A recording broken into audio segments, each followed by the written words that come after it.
At inangkop ni Lope Casantos. Noong unang panahon, sa gitna ng malawak na kagubatan, namumuhay ang mga hayop ng mapayapa. Sa lahat ng nilalang, may isang kinatatakutan at ikinagalang, si Haring Leon, ang hari ng kagubatan. Ngunit sa isang sulok ng gubat, naninirahan din ang mga maliit, ngunit masayahing nilalang ang mga daga. Isang mainit na hapon, nagpapahinga si Haring Leon sa lilim ng punong akasya. Samantala, naglalaro ang mga daga at nagtatakbo sa paligid. Ha! Ang saya-saya sa gubat! Ang hangin, ang araw, ay! Naku po! Sa kanilang pagtakbo, aksidenteng nadulas Ay! ang mga daga at napunta sa katawan ng natutulog na leon.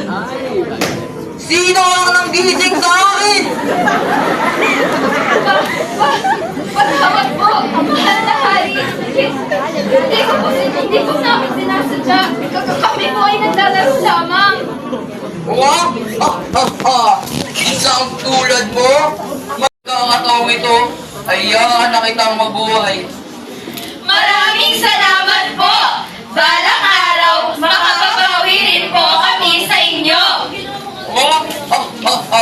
Isang daga tutulong sa isang leon? Isang biro! Lumipas ang mga araw. Isang araw, habang nangangaso si Haring Leon, hindi niya namalayang nahulog siya sa bitag ng mga mangangaso. Tulungan ninyo ako! Ako si Haring Leon! Ngunit natakot ang ibang hayop at walang lumapit. Sa malayo, narinig ng mga daga ang malakas na ungol ng hari. Tulong! Tulong! Si Haring Leon, kailangan naming tumulong.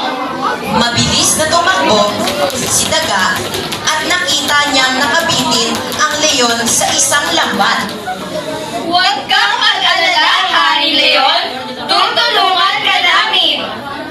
Gamit ang matutulis nila na mga ngipin, kinagat ng mga daga ang mga lubid hanggang sa tuluyang mapunit ang lambat.